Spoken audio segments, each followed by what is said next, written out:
They say that some stories are told to entertain, while others are told as a warning. Today, we open the files on Leviathan's wake. Before we step into the shadows, make sure you've joined our circle by subscribing, so the darkness never finds you alone. I'm Ishmael, the chronicler of this tale, and I'll be your guide through the cold spray and the deeper, older terror that waits beneath. You may think of me as a simple deckhand turned narrator, but the sea has a way of turning the ordinary into the uncanny. So tighten your rope, adjust your lantern, and listen close. What I'm about to recount is not merely a story of a whale hunt, but a descent into something far beyond the reach of any harpoon. The night was black as a coal pit, the kind of night that makes a sailor's heart beat in rhythm with the swell. The Pequod cut through the North Atlantic with a purpose that seemed almost divine, her canvas-squared hull humming against the wind. Captain Ahab stood at the helm, his eyes narrowed like a hawk's, the wooden wheel creaking beneath his iron grip. He was a man of singular obsession, the sort of figure you could see in a tavern's oil painting, his jaw set, his mind forever chasing that white-capped phantom that had once torn his leg from his flesh. I was perched on the rail, notebook clutched in my dampened hands, trying to capture the rhythm of the sea in ink. Beside me, Dr. Whitby, our ship's doctor, a man of science and a skeptic of superstition, adjusted his spectacles, his brow furrowed as he consulted a battered copy of Mendel's Marine Physiology. He muttered something about hydrostatic pressure anomalies and bioluminescent colonies, as if the ocean's mysteries could be reduced to equations. The crew's chatter was a low hum, a chorus of grunts and shouts as they hauled lines and tended to the rigging. The wind sang through the shrouds, and the scent of salt and tar hung heavy. It was a night like any other in the whaling trade, except for the way the sea seemed to pulse beneath us, as if something massive were breathing just beyond the reach of our lanterns. Then, without warning, a sound shattered the monotony, a low, guttural moan that rose from the depths and rolled across the deck like a living tide. It was not the groan of timber or the creak of ropes, but a resonant, almost sentient vibration that seemed to vibrate the very timbers of the ship.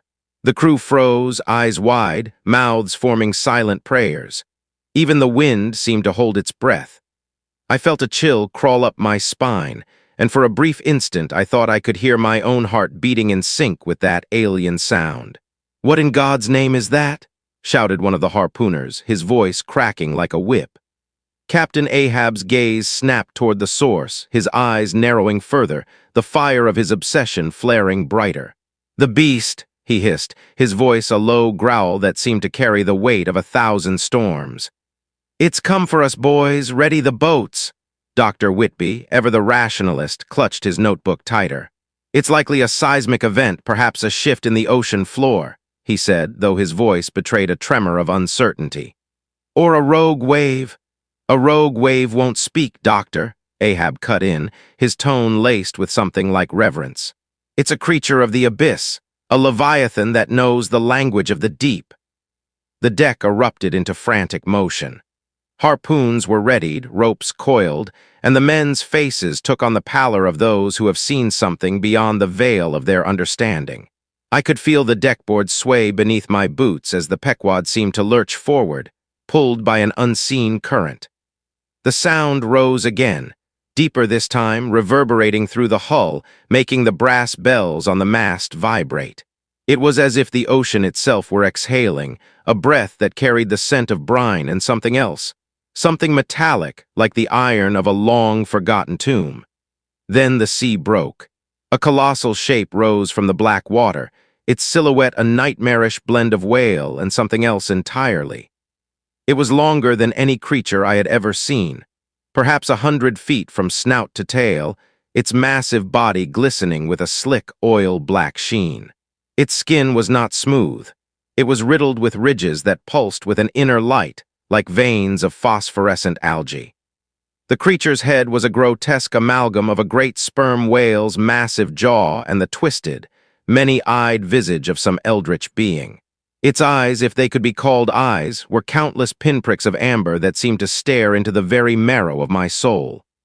The crew gasped, some clutched their throats, Others fell to their knees. The beast's mouth opened, revealing rows upon rows of serrated teeth that glowed faintly, as if lit from within by some alien fire.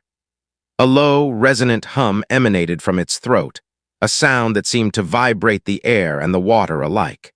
"Harpoon," Ahab bellowed, his voice cutting through the terror like a blade.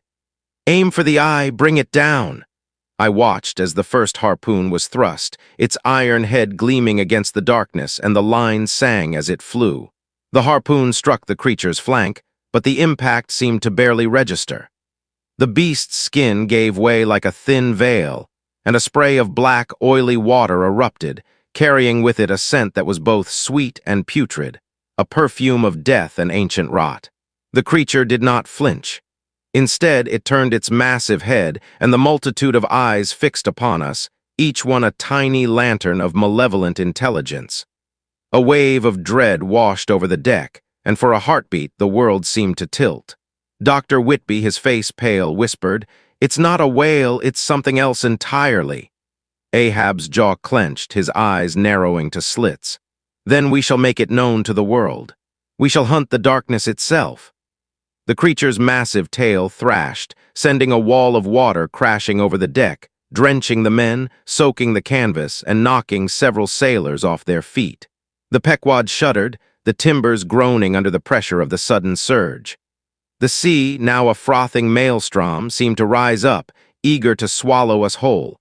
I clutched my notebook as if it could anchor my sanity. My pen slipped from my fingers, soaking in the brine, and I could feel the ink bleeding onto the page, forming dark splotches that mirrored the creature's own darkness. The beast's eyes glowed brighter, and a deep, resonant chant rose from its throat, an ancient hymn that seemed to echo from the very depths of the earth.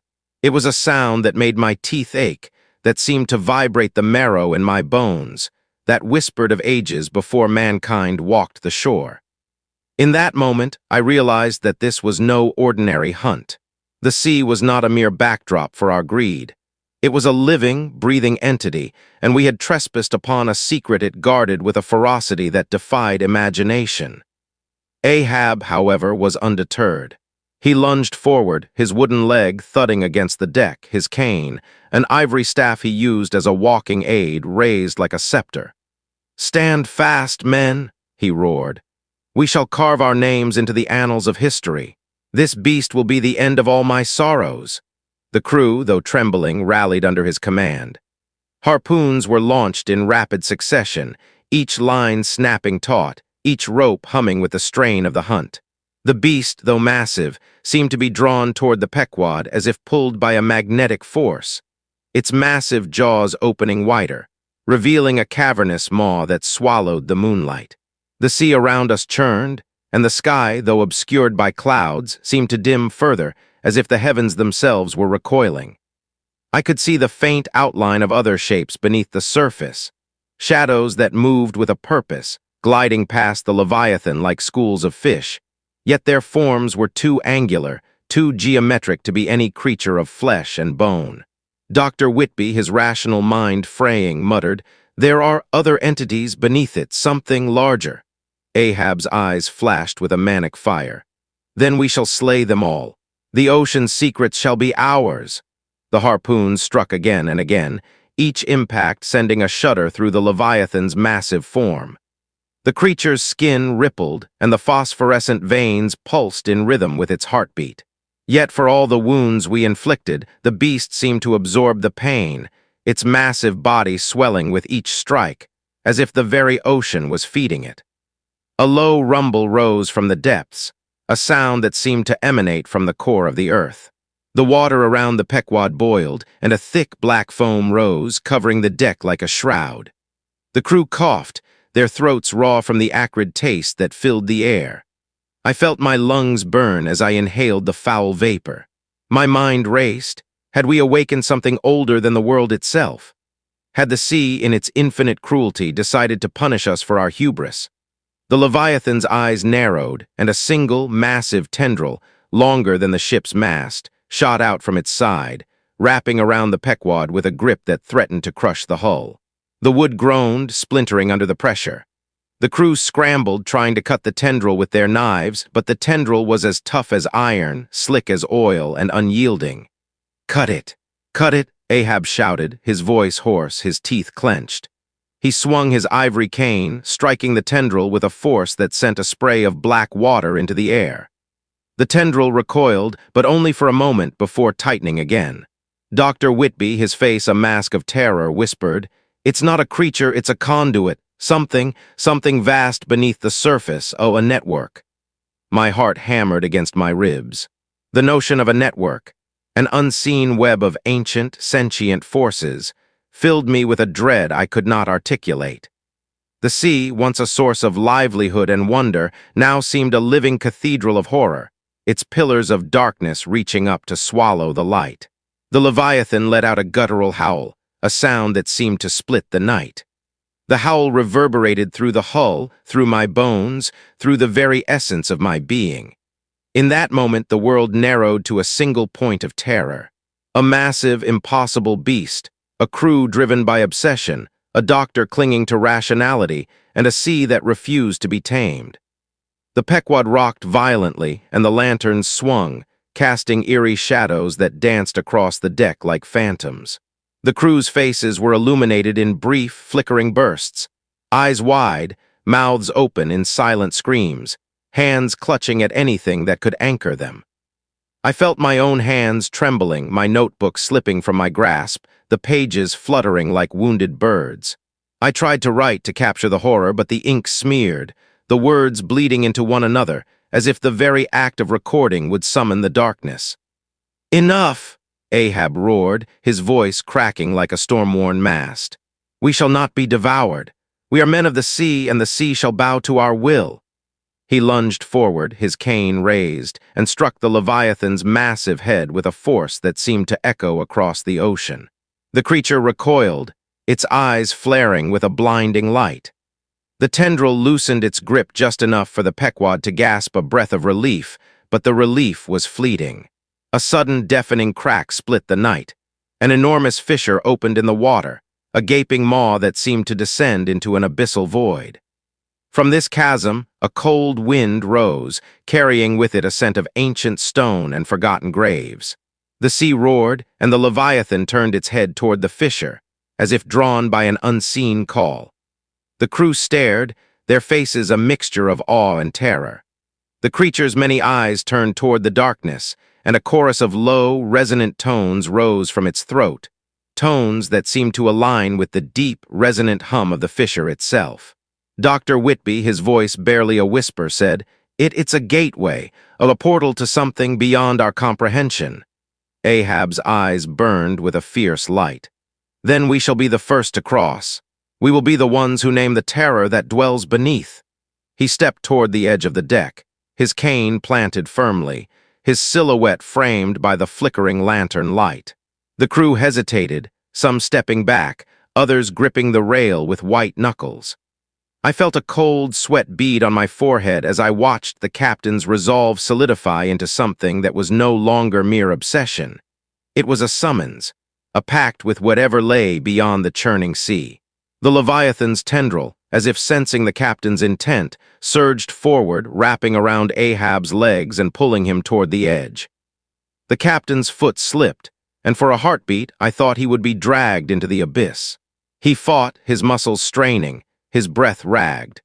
With a guttural cry, he tore himself free, his cane striking the deck with a resonant clang that seemed to reverberate through the very bones of the ship. "Stand back," he shouted, his voice now a mixture of command and plea. "We must hold the line." The crew rallied, pulling at the ropes, trying to keep the ship from being pulled into the yawning maw. The Pequod groaned under the strain, the hull creaking as if it might split apart.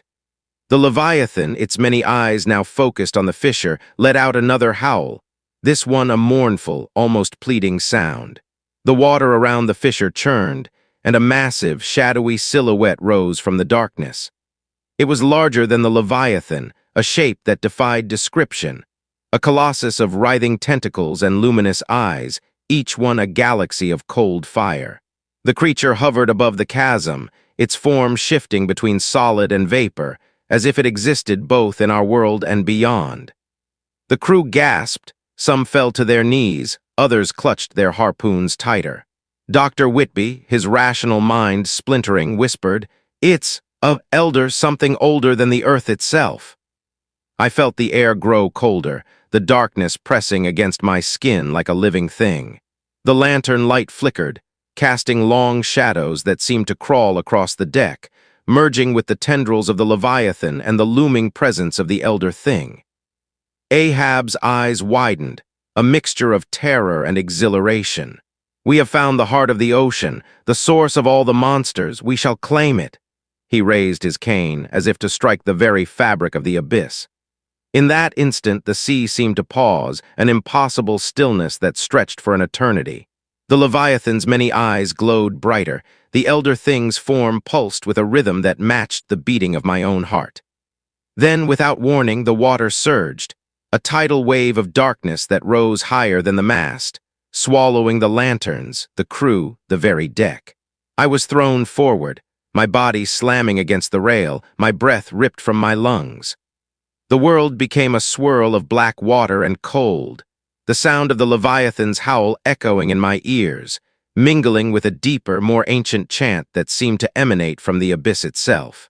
For a moment, I was suspended between two worlds, the world of the Pequod, of men and steel, and the world of the deep, where unseen entities writhe in the darkness, where the very concept of time dissolves into an endless, suffocating void.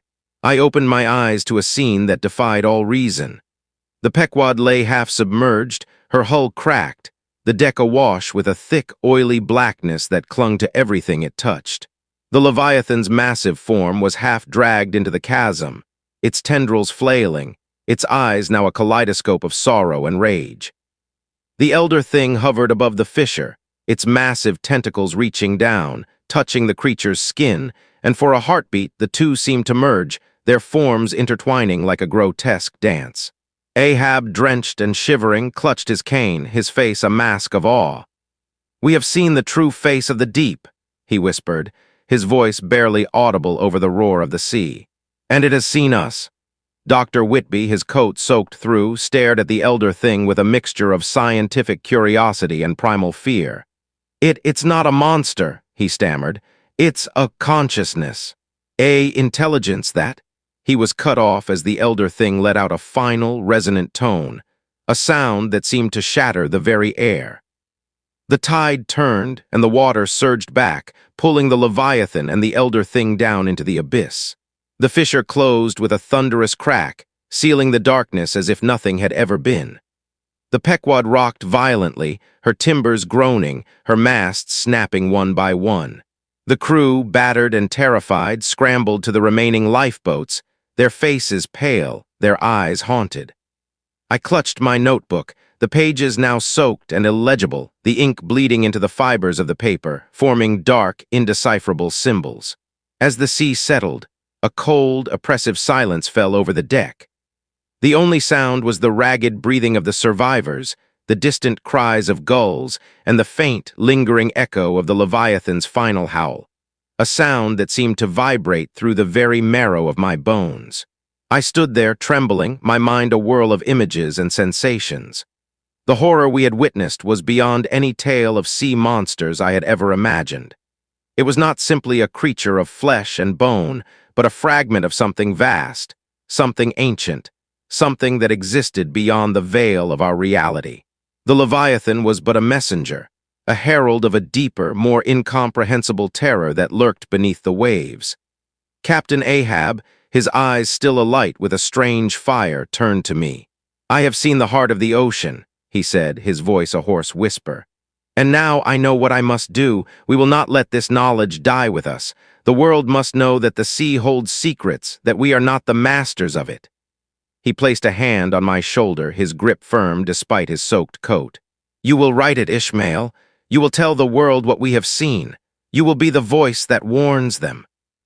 I nodded, my throat dry, my mind racing to process the enormity of what we had experienced. The sea, once a source of livelihood, now seemed a living, breathing entity, a cathedral of horrors that defied comprehension. The Leviathan's wake had left a scar upon our souls, a reminder that some depths are best left unexplored. The crew, now gathered on the shattered deck, stared at the horizon where the night sky met the ocean's black expanse. A distant glow hinted at the first light of dawn, but the air remained heavy with the lingering presence of something unseen, something that whispered in the wind.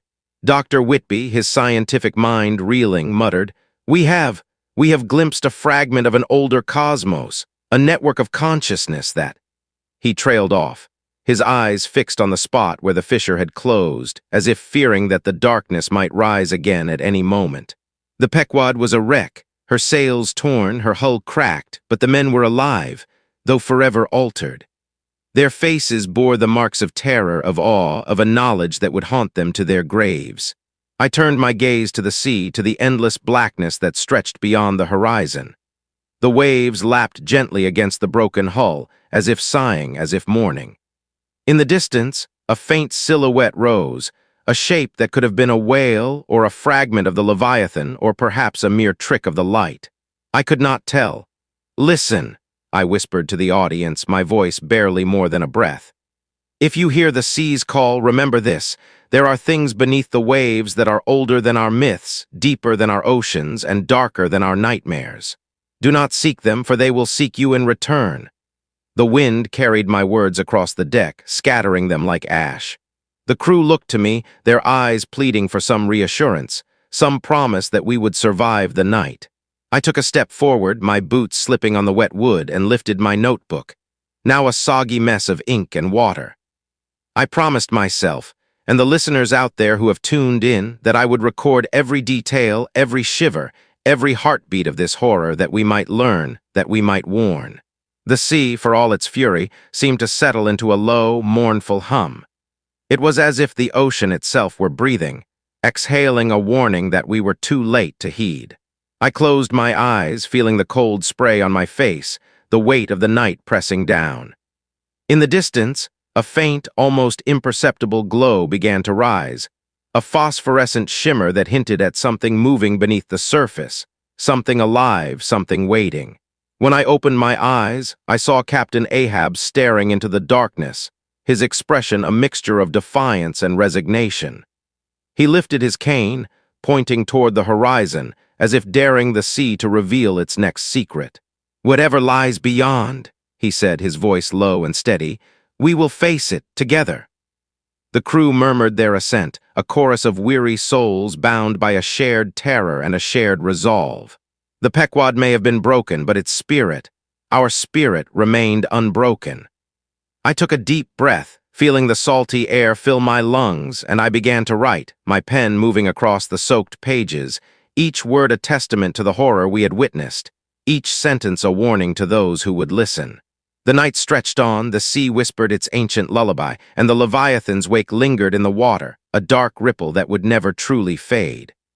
We survived the night, but the true horror, what lies beyond the Leviathan, the elder thing, the abyssal network, remained hidden, waiting for another soul brave enough or foolish enough to stare into the void. And so, dear listeners, as the wind howls and the waves crash against the hull of whatever vessel you may be aboard, remember, the ocean holds secrets that are not meant for mortal eyes. Should you ever hear a low, resonant hum beneath the surf, turn away, for you may be inviting a fate far worse than any storm. I will continue to document, to bear witness, and to warn. Stay with me, for the story has only just begun. The cold dawn that broke over the wrecked hull of the Pequod was a thin, trembling thing, as if the sun itself feared to linger upon the scarred deck. The sky was a bruised violet, the sea a glassy obsidian that reflected every trembling ripple like a mirror to another world. I stood at the bow, notebook clutched in a hand still slick with salt, and I could feel the pulse of the ocean beneath my boots, slow, deliberate, as if it were measuring the beat of our hearts. "Morning, Ishmael," called Ahab, his voice low, hoarse from the night's terror, yet somehow steadier than ever. He was leaning on his ivory-tipped cane, the wood of which seemed to have absorbed the night's darkness, its grain now faintly luminescent. "We have a choice. We can turn back to port, let the world think us mad, and bury this horror beneath the tide. Or we can press onward, find the source of that eldritch hum, and lay it bare for all mankind." His words hung in the salty air like a shroud. The crew gathered around us, eyes hollow but burning with a fire that matched his own. Some clutched their rifles tighter, others stared into the endless blackness as if daring it to reveal its secrets. I could see the tremor in Dr. Whitby's hands, the way his spectacles fogged even in the crisp morning light, as if the very act of seeing was too much for his rational mind.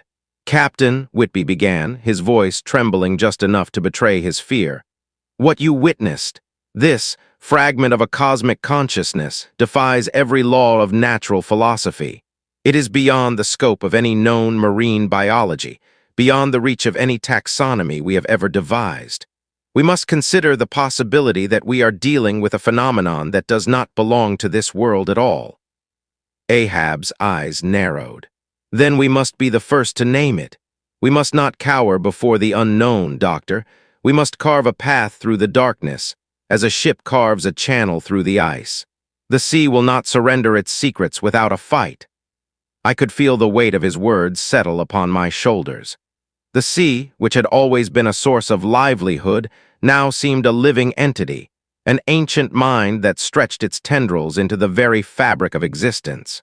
The memory of the Leviathan's final howl still rang in my ears, a low, resonant note that seemed to echo from the abyss itself. It was a sound that vibrated not just my ears but my very marrow, a reminder that the ocean was not a mere collection of water and fish, but a conduit for something far older, far more terrible. We set a course northward, toward the region where the fissure had opened, hoping perhaps to find a clue, a lingering echo of the elder thing. The Pequod, though broken, her hull patched with tar and spare planks, creaked and groaned as we pushed her through the churning waters. The crew worked in a rhythm that was half prayer, half desperation, each man and woman moving as though their very souls were tethered to the ship's battered keel. The wind rose, a fierce gale that seemed to come from the very mouth of the abyss. It howled across the deck, ripping at our clothing, tearing at the sails, and carrying with it a scent that was not merely brine and fish, but something metallic, sweet, and faintly coppery.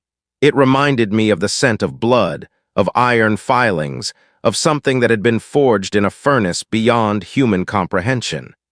As we cut through the waves, the sea began to change. The water grew darker, a deep indigo that seemed to swallow the light. The surface, which had been a glittering expanse of silver and foam, turned viscous, as if a thin film of oil had settled upon it. The crew muttered, eyes darting to the horizon where the sky met the ocean in a line that no longer seemed straight, but jagged, as if reality itself were being torn. It was then that I saw it, a shape rising from the depths, not quite a whale, not quite a mountain, but a colossal silhouette that loomed against the dim light. Its outline was broken, as though it were made of countless shards of glass, each reflecting a different hue of the dying sun. It moved with a slow, deliberate grace, each motion sending ripples that distorted the very air above it. "By God's grace," whispered one of the deckhands, his voice barely audible over the wind. "It's a Leviathan again." Ahab stepped forward, cane tapping against the deck, his eyes fixed on the behemoth. "No," he said, his voice a low growl. "It is not the same. This is a sentinel, a guardian of the deep. It watches, it waits. It is not a beast to be hunted, but a gatekeeper to the abyss." Dr. Whitby, clutching his notebook, approached the rail and peered down into the blackness. He raised his hand as if to feel the vibrations of the water, and his face paled further. "I can feel it," he whispered. A resonance, a pattern. It is as if the sea itself is singing a chord, a low hum that aligns with the one we heard last night. It is a frequency that—" He stopped, his breath catching. "It is a frequency that matches the geometry of the elder thing. It is a language. A language. The idea struck me like a bolt of lightning. The sea, the Leviathan, the elder thing, perhaps they were not merely monsters but messengers, carriers of an intelligence that predated humanity. The notion was both exhilarating and terrifying. To think that the ocean could communicate, that it possessed a consciousness that could be perceived through sound, through vibration, through the very fabric of reality itself. My mind reeled. The sentinel rose higher, its massive bulk casting a shadow that swallowed the deck. In its wake, the water seemed to thicken, becoming a viscous, almost syrupy mass that clung to the hull like a living membrane. The crew's faces contorted in fear, but Ahab stood unmoved, his gaze locked on the creature's eye. A single, enormous orb that glowed with an inner light, a phosphorescent amber that seemed to pulse in time with the hum that still resonated in my ears. The hum grew louder, not in volume but in intensity, as if the sea itself were amplifying its call. It vibrated through the wood of the Pequod, through my bones, through the very blood in my veins. I could feel it in my teeth, in my jaw, in the muscles of my throat. It was a sound that was both a song and a warning, a siren's call that beckoned and threatened in equal measure. "Captain," I shouted over the wind, "what do we do?" This thing," Ahab raised his cane, pointing it toward the sentinel's eye. "We shall speak," he declared. "We shall answer its call, we shall not flee, for cowardice is a disease that spreads faster than any plague. We shall stand, we shall listen, and we shall learn." He turned to the crew, his voice ringing with a strange, hypnotic cadence. "Men, women, souls of the sea, listen to the hum. Let it guide you. Let it show you the path. For if we turn away now, we will forever be haunted by the knowledge that we could have faced the abyss and lived to tell the tale. We must become the bridge between the surface and the deep." A murmur ran through the crew, a mixture of awe and dread. I could see the conflict in their eyes. Some wanted to flee, to seek the safety of the nearest port, to bury this horror in the annals of private journals. Others, perhaps driven by the same obsession that burned in Ahab's chest, felt the pull of the unknown, the allure of a secret that could rewrite the very foundations of man's understanding of the world. Dr. Whitby, his notebook now a wet, illegible mess, clutched his stethoscope to his chest as if it could shield him from the unseen forces. He whispered, "If we are to communicate, we must find a common denominator, a resonance. Perhaps the hum itself is a key, a frequency that can be matched." A sudden, violent shudder ran through the Pequod as the sentinel's massive body surged forward, the water parting around it like a curtain being drawn. The ship's hull groaned, timbers splintering under the pressure of the unseen force. The wind howled, and the sea seemed to rise in a wave of blackness, a wall of darkness that threatened to swallow us whole. In that moment I felt a strange clarity. The hum, the resonance, the ancient language, it was not a language of words, but of vibrations, of patterns that could be felt rather than heard. My heart hammered in my chest, each beat a drum echoing the same rhythm as the sea's song. I closed my eyes, and in the darkness behind my lids I saw shapes, geometric patterns, spirals, fractals that expanded and contracted like breathing lungs. When I opened my eyes, I saw Ahab's face illuminated by the faint glow of the sentinel's eye. He was not the man I had known before the night of the Leviathan's death. He was something else, an amalgam of man and something older, something that had taken root in his soul. He raised his cane, and with a sudden, decisive motion, he struck the deck, sending a resonant clang that reverberated through the wood and into the water. The sound was a perfect counterpoint to the hum, a single, pure tone that seemed to cut through the ocean's song like a blade. The sentinel halted, its massive eye narrowing, the amber light flickering as if in contemplation. The hum swelled, then receded as though listening. "Now," Ahab said, his voice a blend of command and reverence, "we answer." He turned to me, his hand gripping my shoulder once more. "Ishmael, you have the gift of observation, the eyes of a chronicler. You must record this moment, for it will be the key that unlocks the future. Speak the words that the sea asks of us." I swallowed, feeling the weight of 1,000 histories pressing upon my chest. I raised my notebook, its pages still damp, the ink bleeding like dark veins across the parchment. I forced my voice to rise above the wind, to become a conduit for the resonance that pulsed through the world. "Great ocean, ancient keeper of secrets, we stand before you not as conquerors but as seekers. We hear your song, we feel its cadence. Teach us, if you will, the truths that lie beneath your depths. Let our hearts beat in time with yours, that we may understand the tapestry of the cosmos you weave." The words left my lips, trembling, but as they did, a subtle shift occurred. The hum, which had been a low, omnipresent vibration, seemed to coalesce around my voice, wrapping it like a mantle. The sentinel's eye brightened, the amber light flaring to a brilliant white that bathed the deck in an ethereal glow. The water around us turned crystalline, revealing shapes that had been hidden beneath the surface. Vast, bioluminescent structures that resembled coral towers, yet each was composed of a material that looked like spun glass and living stone. From the depths rose a chorus of voices not spoken but felt, a chorus of thoughts, emotions, memories that cascaded into my mind like a torrent. Images flooded me, ancient seas that predated the continents, Leviathans that swam through the void of space, stars being born and dying in the same breath. I saw the elder thing not as a monster, but as a node in a network of consciousness that spanned the universe, each node a point of awareness, each ripple a message sent across the abyss. I staggered, clutching the rail as the visions overwhelmed me. Dr. Whitby clutched his chest, his eyes wide with both terror and awe. It's a collective mind," he gasped. A cosmic neural network embedded in the very fabric of the ocean. The Leviathan, the elder thing, they are but neurons in this vast brain. Ahab's face softened, a faint smile breaking through the hardened mask of obsession. "So we are not alone," he whispered, as if speaking to a lover. "We are part of something larger, something divine, perhaps, and we have been given a glimpse." The sentinel, now fully illuminated, lowered its massive head, allowing its eye to meet mine. In that gaze, I felt an ancient sorrow, a longing that stretched across eons. It was as if the ocean itself was pleading, warning, and inviting all at once. The hum rose to a crescendo, a symphony of frequencies that resonated with the beating of my heart, with the thrum of the ship's timbers, with the breath of every soul on deck. In that moment, the Pequod seemed to transform.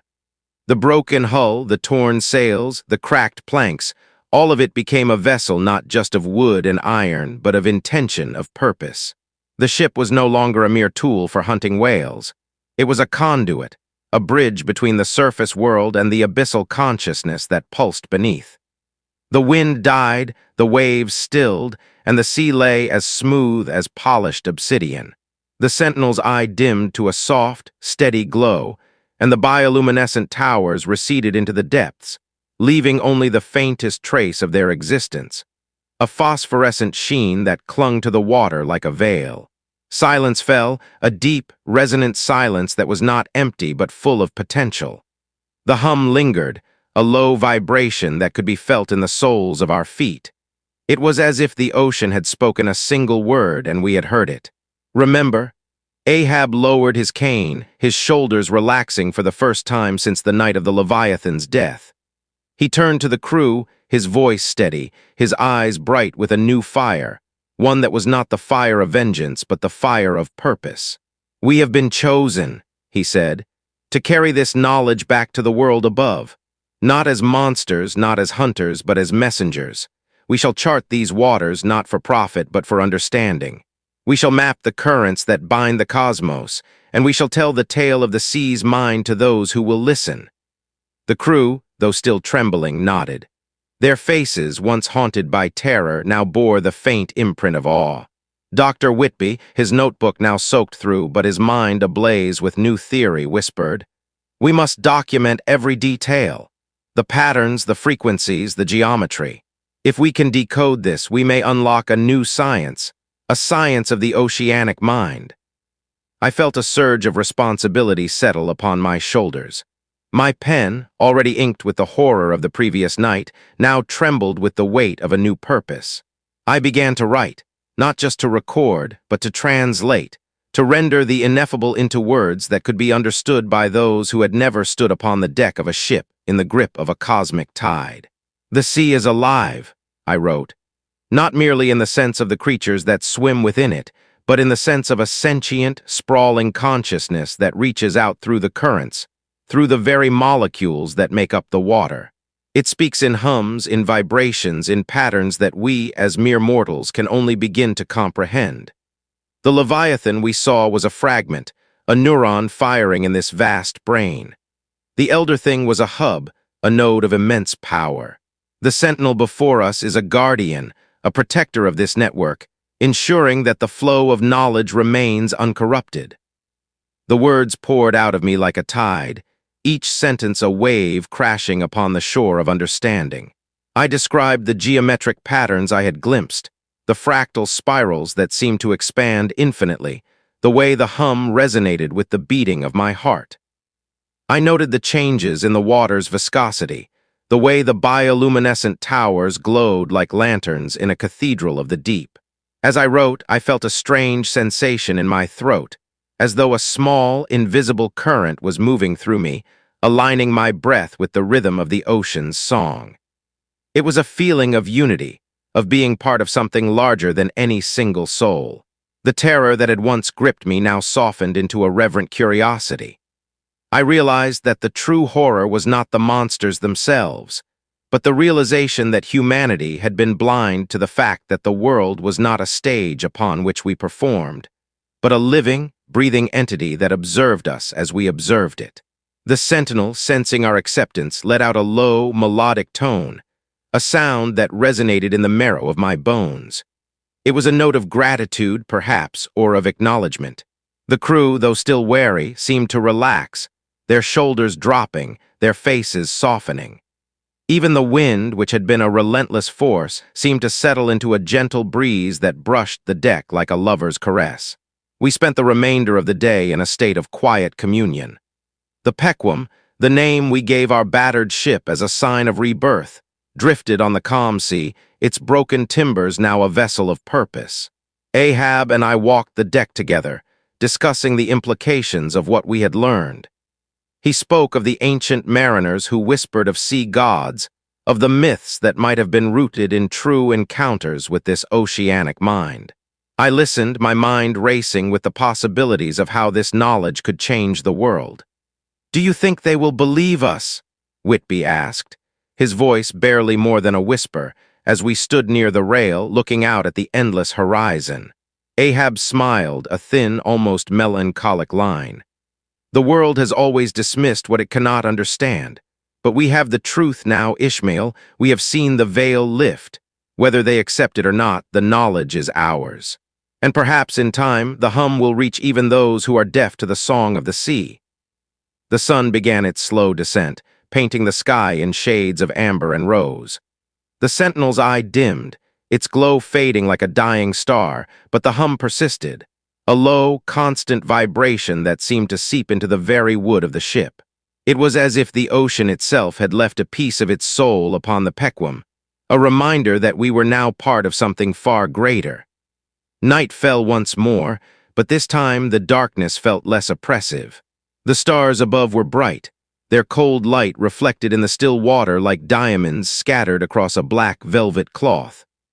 The crew gathered around a makeshift fire, the flames crackling softly, casting shadows that danced across the deck. We shared stories, tales of past voyages, of whales chased and harpoons lost, of storms weathered and ports visited. Yet beneath each story lay an undercurrent of the night's events, a shared understanding that we had been forever altered. I took a moment, standing alone at the bow, the wind whispering through my hair, the seas hum a gentle thrum against my ears. I thought of the Leviathan's final howl, the elder thing's unfathomable gaze, the sentinel's watchful eye. I thought of the countless sailors who had perished beneath these waves, never knowing the truth of what lay beneath. I thought of the future, of the journals I would write, of the lectures Dr. Whitby might give, of the skepticism I would face. And I thought of the question that now lingered in my mind, a question that seemed to echo the sea's own hum. What is the purpose of this cosmic network? Are we mere observers, or are we participants in a grand design? Are we being guided, or are we merely being tested? I could not answer those questions then, but I felt a certainty settle within me. The answer lay not in fear, but in understanding. The sea had spoken, and we had listened. Now it was our turn to speak back, to carry its message to the world above, to warn, to enlighten, to perhaps awaken a slumbering consciousness that had long been ignored. The fire crackled, the night deepened, and the hum continued. A low, endless note that seemed to say, "Remember, remember, remember." It was a promise and a warning, a reminder that the ocean's secrets are not to be taken lightly. As the night wore on, I felt a strange fatigue settle over the crew, a heaviness that seemed to seep from the very water itself. I realized that the Sentinel's presence, while benevolent, had also drawn upon our life forces, as if the ocean was taking a small part of us to balance the exchange of knowledge. I looked at Ahab, his eyes now reflecting the firelight, his face lined with both exhaustion and a fierce determination. "Captain," I said softly, "do we risk losing ourselves in this communion? Will we become part of the ocean's mind, or will we retain our humanity?" Ahab stared out at the black water, his gaze distant, as if he could see beyond the horizon into the very heart of the abyss.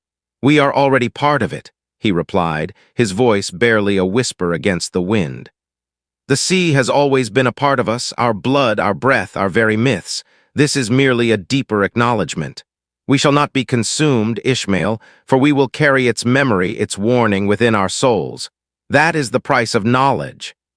His words resonated with me, a truth that settled like a stone in my gut. The sea had always been a part of human existence, shaping cultures, economies, religions. Now that bond was being made explicit, a cosmic contract sealed by hum and resonance. The fire sputtered, sending a brief flare of light across the deck. In that instant, I saw the silhouette of a distant shape on the horizon, a faint, wavering outline that could have been a ship, a cloud, or perhaps another fragment of the oceanic mind manifesting itself. The hum rose again, a subtle increase in intensity, as if the sea were acknowledging our presence, inviting us to continue the dialogue. I felt a sudden compulsion to write, to capture this moment before it slipped away like sand through fingers. I lifted my pen, the ink now a thick, dark slurry, and began to inscribe the final lines of this night's account. "Tonight the sea sang to us," I wrote, "and we answered. We have been granted a glimpse into the mind that stretches across the abyss, a mind that binds the stars to the depths. We are but a thread in its tapestry, yet our thread may hold the pattern that others can follow.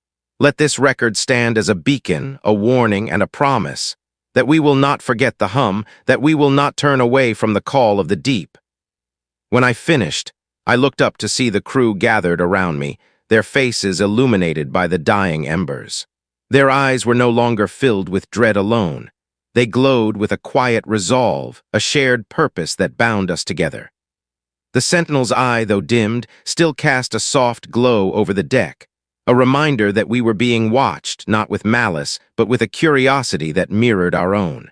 The hum faded, becoming a gentle vibration that seemed to settle into the wood of the ship, into our bones, into the very air we breathed. The night stretched on, and the Pequam, our battered yet hopeful vessel, drifted onward, guided not by stars or compass, but by an ancient rhythm that pulsed beneath the surface.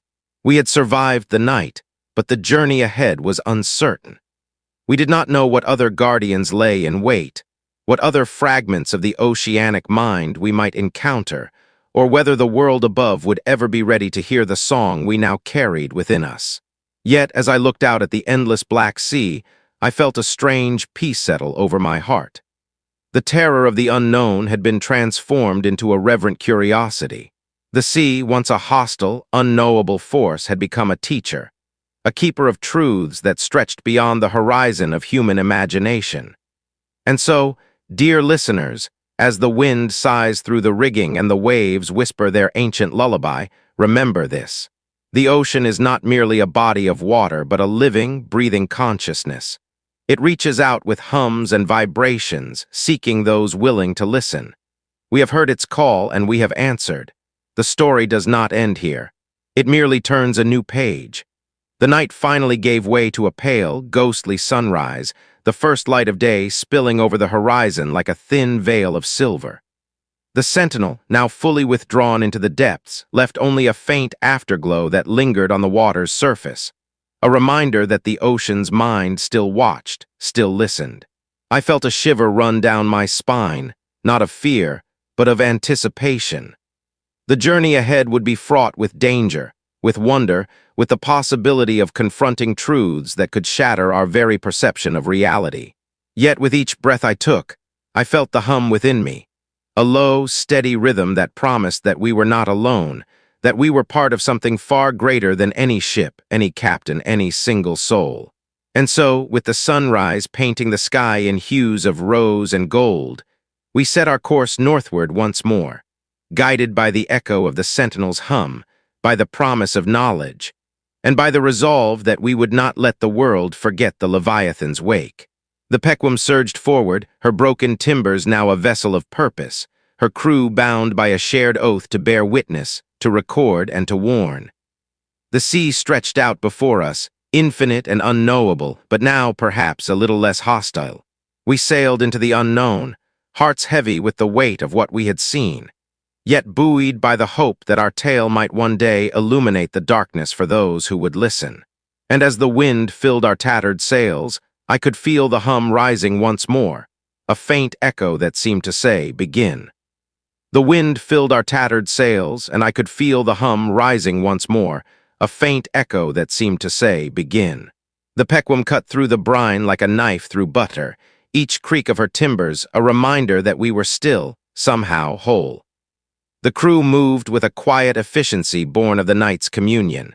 The harpoons were stowed, the barrels of oil secured, and the lanterns swayed gently, casting wavering circles of amber on the deck. Ahab stood at the helm, his knuckles white around the wooden wheel, his silhouette a dark slash against the dawning sky. I lingered near the galley, watching the kettle boil, the steam curling up like the breath of some unseen Leviathan. Dr. Whitby, ever the rationalist, was hunched over a battered journal, his pen scratching furiously as he tried to catalog the phenomena we had witnessed. He glanced up, eyes rimmed with sleeplessness, and offered a thin smile. "Do you think the hum will persist, Ishmael?" he asked, voice low, as if fearing the very air might carry his words to the depths. I shrugged, feeling the low vibration in my chest, a pulse that seemed to sync with the beating of the ship's heart. "If it is a consciousness, it will speak as long as we are willing to listen. The question is whether we can bear the answers it offers." He chuckled, a brittle sound that cracked like ice on a frozen sea. "You always speak in riddles, my friend, yet I admit there is a part of me that wishes to hear the ocean's true name." Ahab's voice cut through the morning mist like a blade. "Enough of this philosophical drivel. The sea has given us a warning, but it also offers a bounty. We have seen the sentinel. There are other wonders, other beasts that dwell in the abyss. We shall hunt them, and the world shall know the names of the monsters that haunt the deep." His words, half a mantra, half a command, stirred a ripple through the crew. Some faces hardened, eyes alight with the fire of vengeance. Others, including mine, fell into a contemplative silence. The hum, though faint, seemed to pulse in response, as if the ocean itself was listening to our intentions. We turned north, toward the latitude where the icebergs rose like cathedrals of glass, and where the water grew colder, denser, more unforgiving. The sky, a bruised violet, gave way to a pale, relentless sun that beat down upon us with an almost accusatory glare. The sea, for a moment, seemed to calm, its surface a glassy expanse that reflected the heavens. It was then that the first sign appeared, a tremor beneath our boots, a low rumble that rose from the deep and resonated through the hull. The Pequam shivered, and a collective gasp rose from the deck. A massive shape broke the surface, a hulking mass of slick, bioluminescent flesh that stretched beyond the length of our vessel. Its skin pulsed with an eerie, azure glow, and from its maw a plume of phosphorescent mist rose, curling into the air like the breath of some primordial beast. The creature, if it could be called that, did not resemble any Leviathan of sailor's lore. Its form was amorphous, a shifting conglomerate of tendrils and plates, each segment moving with an intelligence that seemed both animal and geometric. It hovered as if aware of our presence, and the water around it rippled in patterns that resembled fractal spirals. Ahab's eyes widened, a mixture of awe and feral hunger. He barked orders, his voice cracking the stillness. "All hands! Prepare the harpoons! Bring the longboats! We shall strike this beast and claim its heart!" The crew sprang into action. The longboats were lowered, their oars slapping against the water with a rhythm that matched the hum we still felt under our skin. I found myself at the prow of the first boat, the cold spray of the sea lashing my face, the wind tearing at my hair. Beside me, Whitby clutched his journal, his fingers trembling not from fear but from the sheer magnitude of what we were about to confront. The creature loomed larger as we approached, its surface rippling like liquid glass. Its eyes, if they could be called eyes, were clusters of luminous orbs that seemed to peer into our very souls. A low, resonant tone emanated from its body, a sound that vibrated through the water and into the marrow of my bones. It was not a roar, but a syllable, a single note that repeated in an endless loop. Kaya, we threw our harpoons, the iron tips whistling through the salty air, embedding themselves into the creature's flesh with a sickening thud. The beast recoiled, a surge of phosphorescent blood spilling into the sea, painting the water with ribbons of violet and green. The hum we had felt earlier rose to a crescendo, now a deafening chorus that seemed to emanate from the creature itself. Whitby shouted, his voice barely audible over the rising din. "It's not a beast, it's a conduit, a living antenna for the ocean's mind," Ahab snarled, his jaw set. "Then we shall cut the antenna and silence the mind." The creature's body convulsed, and in an instant the water around us boiled. Columns of steam rose, obscuring the sky, and a wave of pressure slammed into the boat, knocking us sideways. I felt my teeth clench against the wooden rail, the taste of brine filling my mouth. The hum surged through my veins, a painful, ecstatic vibration that threatened to tear me apart. In the chaos, a sudden, luminous filament shot from the creature's core, striking the water a few yards away. The filament split into countless threads, each one weaving a tapestry of light that stretched toward the horizon. The threads seemed to pulse in time with the hum, forming a lattice that illuminated the sea like a nervous system. I realized then that the creature was not merely a predator. It was a node in a vast, unseen network that spanned the ocean's depths. The hum we had felt was not a single note, but a chorus of countless voices, each one resonating through these nodes, each one a fragment of a greater consciousness. The realization struck me like a blow to the chest. We were not hunting a monster, we were attempting to sever a link in a cosmic web. The consequences of such an act could be unfathomable. Ahab, however, was blinded by his obsession. He lunged forward, brandishing a cutlass that gleamed in the phosphorescent glow. "For the glory of man!" he roared, slashing at the creature's flank. The blade met the alien flesh, and for a heartbeat the hum faltered, a stutter in the endless song.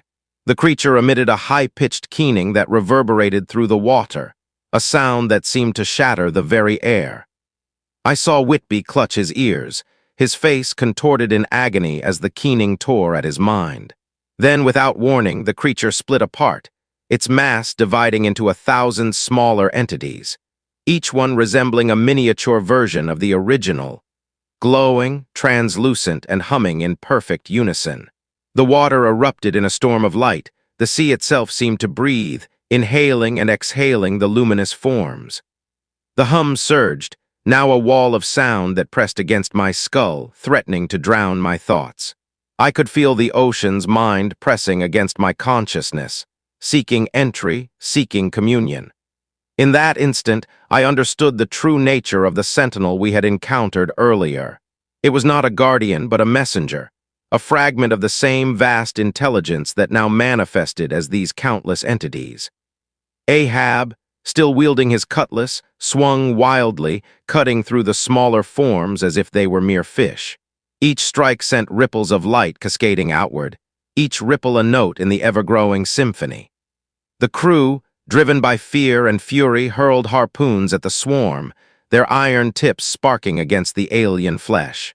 The battle raged for what felt like an eternity, though the sun had barely moved across the sky.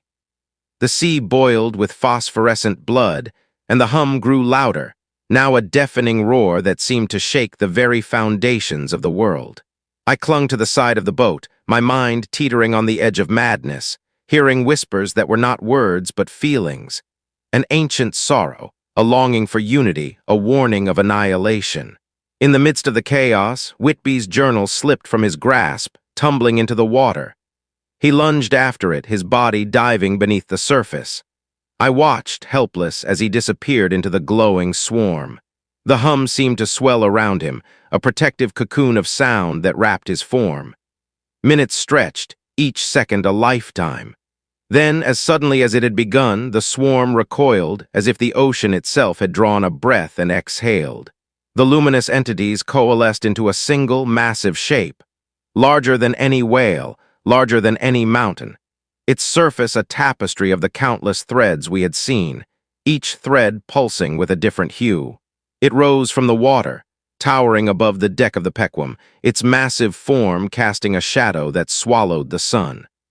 The hum reached a pitch that made my teeth ache, and the air around us vibrated with an intensity that threatened to tear the very fabric of reality.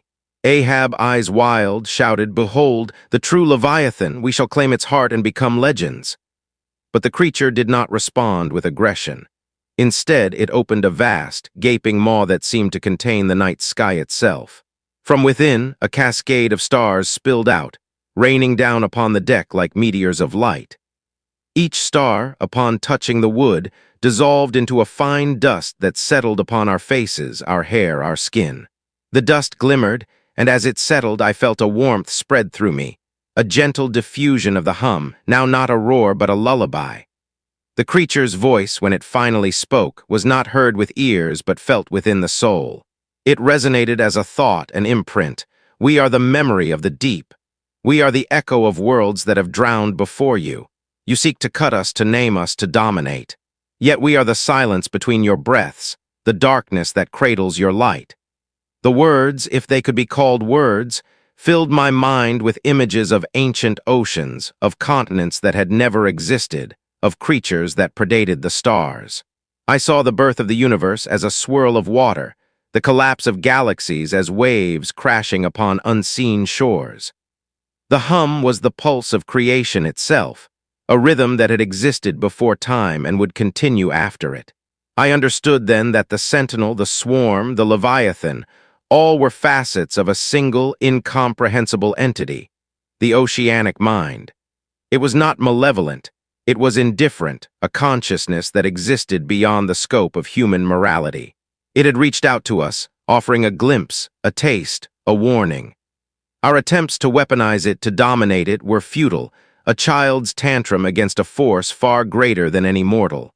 Ahab's blade clanged against the Leviathan's side, and the metal sang a discordant note that cut through the hum. The creature recoiled, a shudder rippling through its massive form. In that instant, a fissure opened along its flank, a jagged wound that bled a torrent of darkness, a void that seemed to swallow light itself. The darkness surged, pulling at the edges of the deck, threatening to consume the Pequam. The crew scrambled, some trying to pull the ship away, others frozen in terror. I felt the hum shift, becoming a frantic, frantic chant, as if the ocean's mind was pleading, begging for us to step back. Whitby resurfaced, his eyes wide, his face smeared with the glowing dust. He clutched his journal, now soaked, the ink run together into indecipherable swirls. He gasped, his voice hoarse. I saw the heart of the ocean. It is not a beast, but a memory. It remembers every ship, every soul that has ever been cast upon its waves. It remembers us, and it will not let us forget. He turned his gaze toward the Leviathan, now thrashing, its massive body contorting as if in pain. The darkness from the wound began to expand, a vortex that threatened to swallow the entire ship. The hum rose to a deafening climax, a wall of sound that seemed to press against the very air, as if the ocean itself was trying to push us back into the abyss. In that moment, I felt a choice settle upon my shoulders like a weight of lead. We could continue to fight, to try to slay the creature, to claim its heart as Ahab desired, and risk being consumed by the void that now threatened to engulf us. Or we could surrender, let the hum guide us, and become part of the ocean's endless story. Ahab, eyes blazing, lifted his cutlass one last time, his voice a guttural roar that seemed to echo across the water. "I will not be undone by a tide of darkness. I will carve my name upon the very soul of the sea."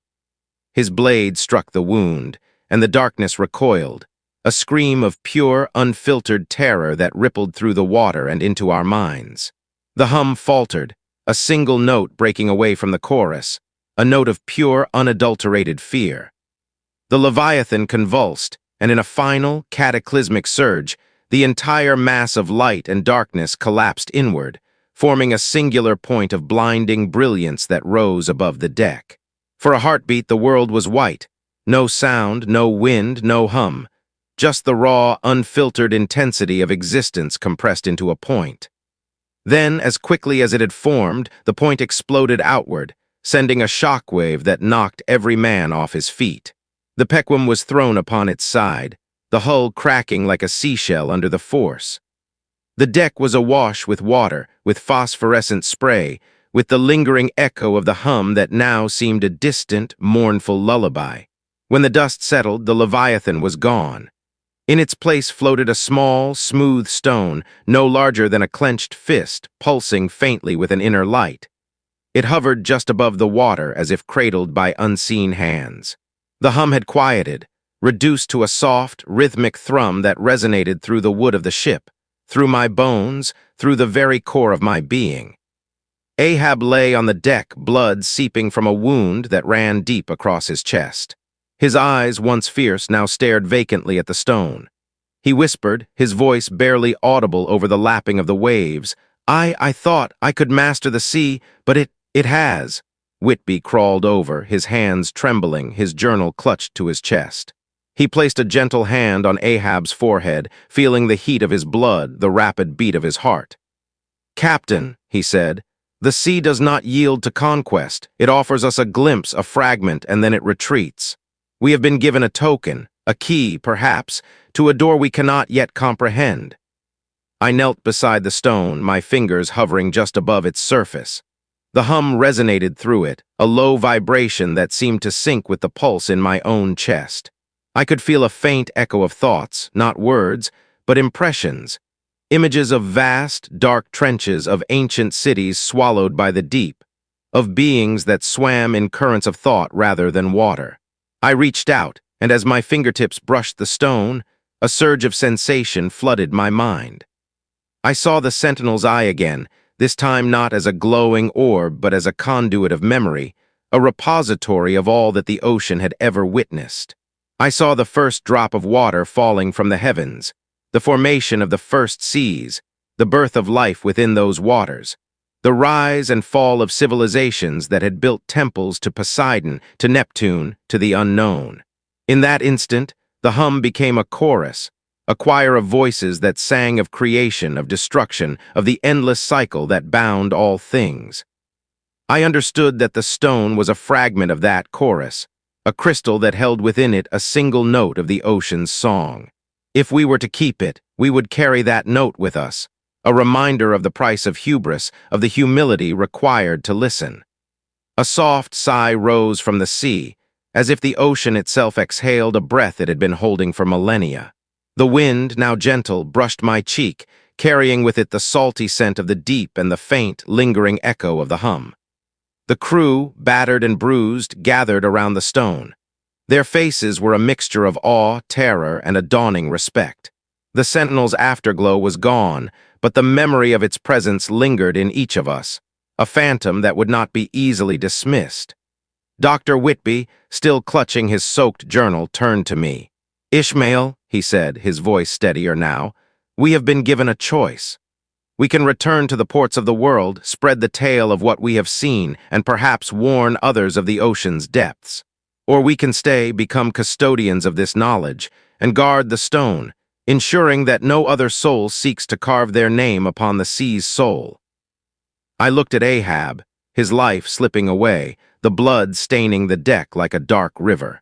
He opened his eyes one last time, meeting mine with a mixture of regret and acceptance. You will be the one to tell the story," he rasped. "Make them listen, make them remember. The sea, it is not a monster to be slain, but a mind to be understood.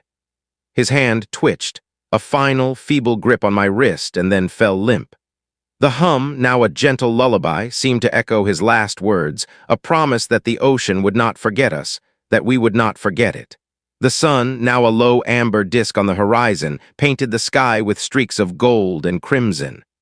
The Pequam lay on her side, her timbers splintered, her sails torn, but her spirit, if a ship could have one, still burned within the hearts of those who survived.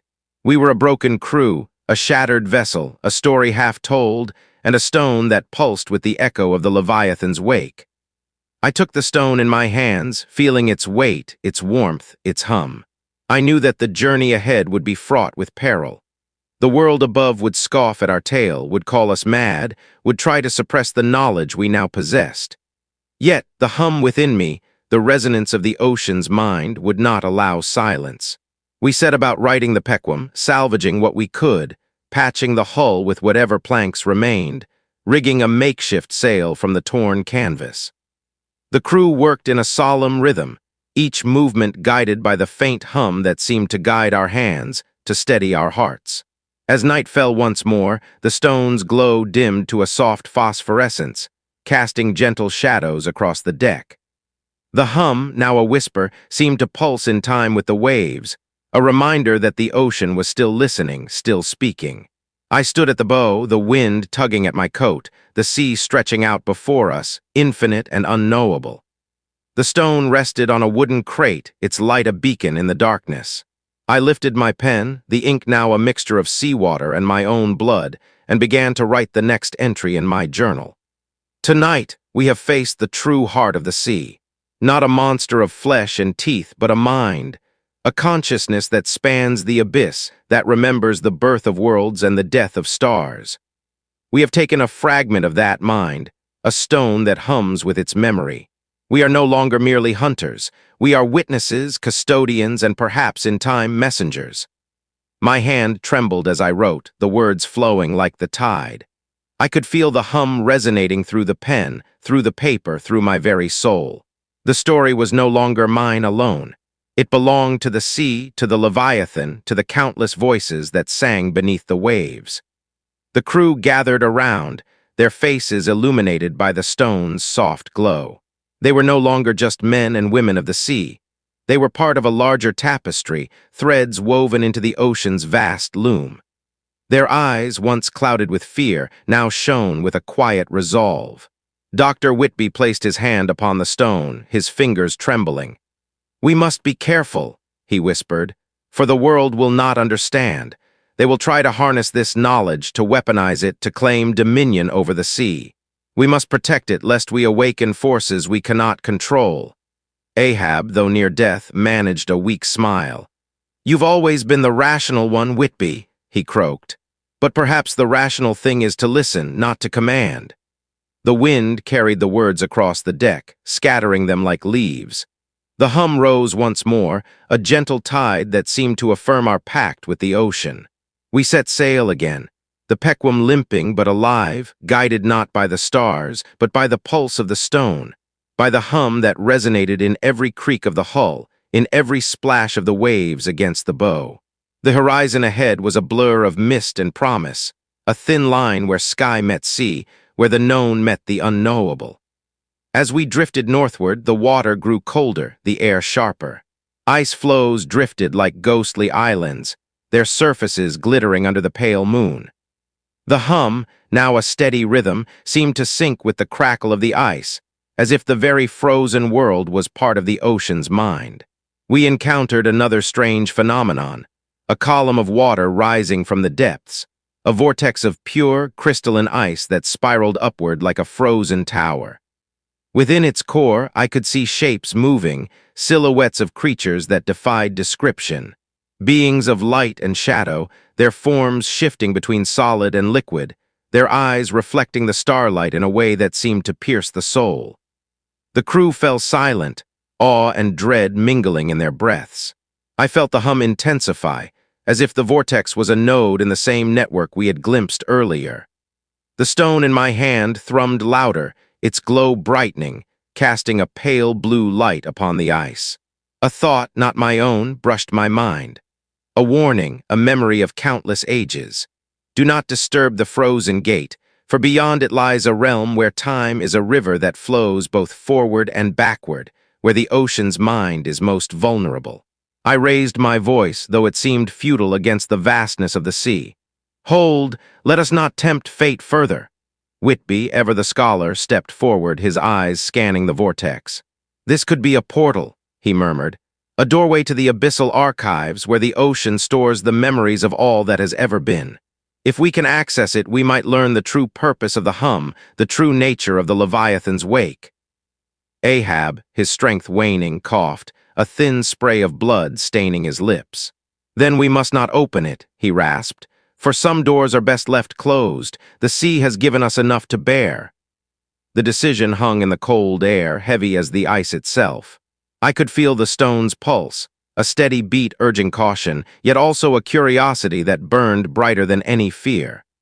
The hum, now a chorus of whispers, seemed to be waiting, as if the ocean itself were holding its breath. We turned the Pequam away, the sails catching a gust that pushed us towards safer waters. The vortex lingered behind us, a silent sentinel watching our retreat. The hum settled into a low, soothing rhythm, as if approving our choice, as if the ocean's mind was content that we had listened, that we had respected the boundaries it had set. Night fell again, and the sky was a tapestry of stars, each one a distant sun reflected in the dark water. The stone's glow dimmed, but the hum never ceased. I felt a strange peace settle over the deck, a sense that we were moving not just across the ocean, but through a story that stretched beyond our lifetimes. We were no longer hunters. We were messengers, bearers of a truth too vast for any single mind to grasp. The Pequam, though broken, carried within her the echo of the Leviathan's wake, the hum of the ocean's consciousness, and the promise that, as long as we listened, the sea would speak. And so, dear listeners, as the wind sighs through the rigging and the waves whisper their ancient lullaby, remember this. The ocean is not merely a body of water, but a living, breathing consciousness. It reaches out with hums and vibrations, seeking those willing to listen. We have heard its call, and we have answered. The story does not end here, it merely turns a new page. The sunrise of the next day found us drifting into a fog so thick it seemed solid, a white veil that swallowed the horizon. The hum, though faint, persisted, a steady thrum that resonated in my bones.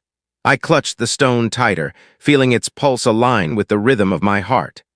In the distance, a shape emerged from the mist, a massive, hulking silhouette that rose from the water like a cathedral of bone and kelp.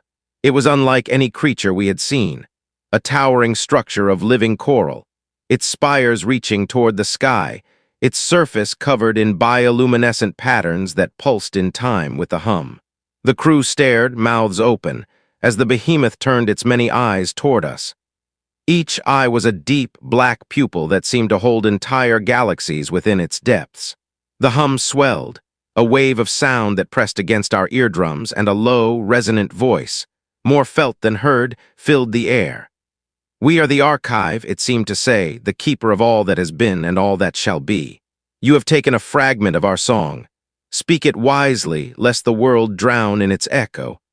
I felt my throat tighten, my mind racing to grasp the enormity of what was happening. The stone in my hand glowed brighter, as if answering the archive's call.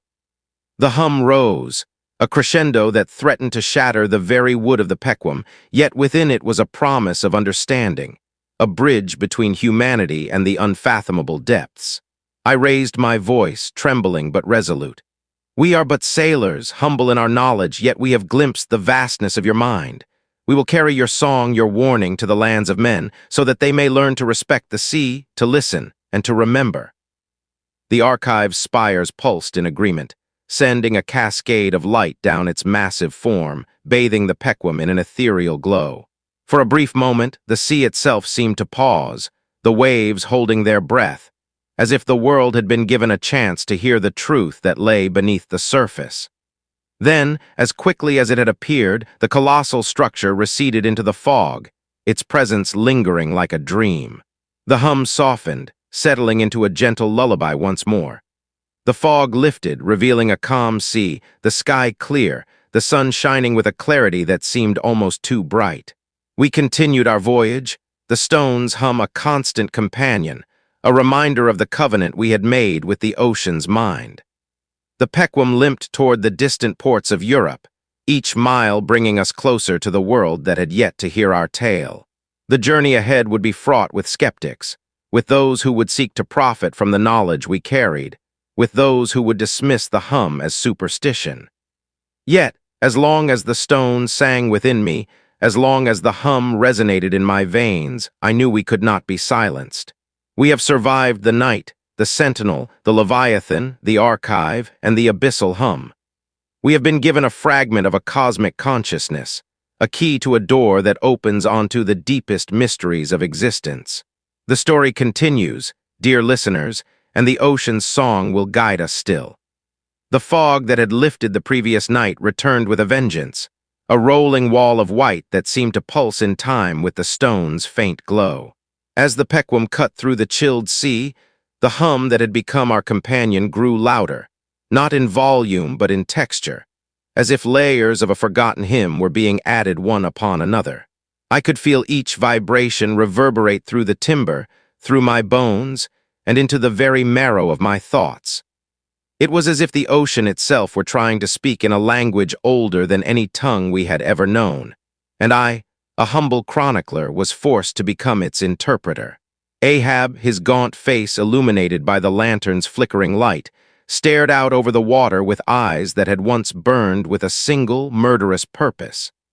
Now they were clouded, the fire dimmed, yet a new kind of obsession flickered within them, a yearning not for the Leviathan's flesh, but for the secret that lay beneath the surface of the hum. "Whitby," he rasped, his voice hoarse from the salt and the cold.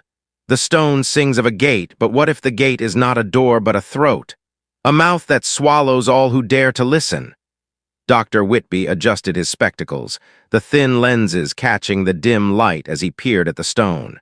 "Your metaphor, Captain, is poetic, but the physics of what we observe suggests a resonant field, perhaps a standing wave within the ocean's crust. If we disturb it—" He paused, his breath forming a mist that hung in the air like a fragile veil.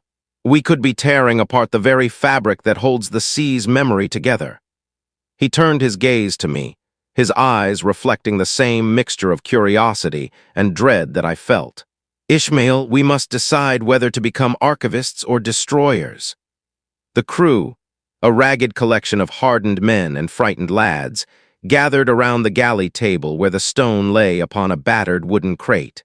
Their faces were lit by the glow, each expression a mask of wonder and terror. One of the younger harpooneers, a boy named Queequeg, though his name now felt like a relic of a life before this nightmare, spoke in a voice that trembled like a rope under strain. "If we keep this stone, the sea may keep us. If we cast it away, perhaps the ocean will forget us." His words hung in the stale air, a paradox that seemed to echo the hum itself. I felt the stone's pulse quicken, as though it sensed the rising tension among us. The hum swelled, a chorus of unseen voices rising in a crescendo that made the timbers of the Pequum groan. It was then that the sea revealed its next horror. From the blackness beyond, the fog rose a shape so massive it dwarfed our vessel. A silhouette of knotted flesh and glimmering tendrils that writhed like serpents in a dream. Its skin was a tapestry of phosphorescent algae, each patch shifting colors in a rhythm that matched the hum. The creature's maw, a gaping vortex of teeth and abyssal darkness, opened toward us, and from its throat emerged a low, resonant vibration that seemed to harmonize with the stone's song. The crew gasped. Some clutched their throats as if the sound could be felt, others fell silent, eyes wide with a terror that transcended mortal fear. Ahab's hand shot out, grasping the rail with a grip that belied his frailty, his knuckles white as bone. "The Leviathan's kin," he shouted, his voice cracking like ice underfoot. "It comes to claim what we have taken." He turned to Whitby, his eyes burning with a renewed fire. "Doctor, do we have a weapon?" Whitby, ever the skeptic, scanned the creature with his practiced eye. No gun can pierce that flesh, Captain. Its body appears to be composed of living coral and bioluminescent tissue, perhaps a form of deep-sea megafauna we have never catalogued. Its resonance suggests it is attuned to the same frequency as our stone. He gestured toward the humming crystal. If we can modulate that frequency, we might be able to disorient it, perhaps even drive it away. I felt a chill crawl up my spine as the creature's eyes, countless dark pits that seemed to contain entire constellations, locked onto the stone. In those eyes, I saw not only the creature's hunger, but also a flicker of something far older, a memory of the archive's warning. The hum within the stone rose to a pitch that made my teeth ache, and the air around us seemed to thicken, as though the sea itself were exhaling a breath that could drown us all.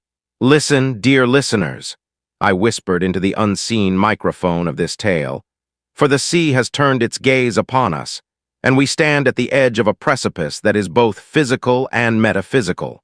The Leviathan's offspring does not seek our flesh alone.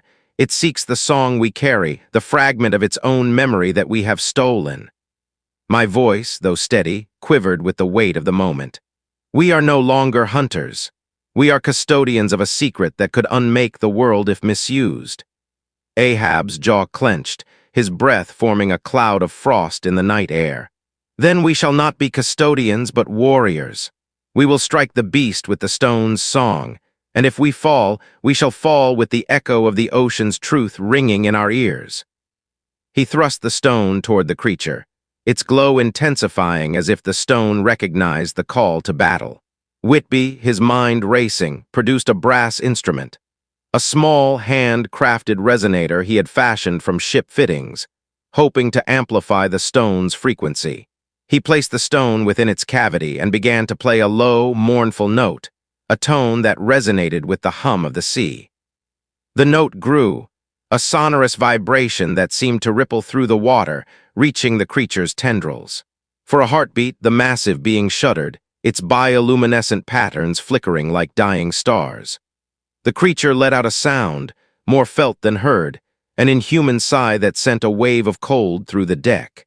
The hum in the stone surged, a torrent of energy that threatened to tear the very fabric of our reality.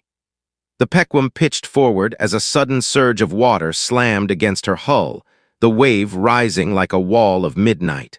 The crew scrambled, ropes snapping, men shouting orders that were swallowed by the roar of the sea. In that chaos, I felt my own thoughts begin to unravel, the hum threading through my mind like a filament of light and shadow.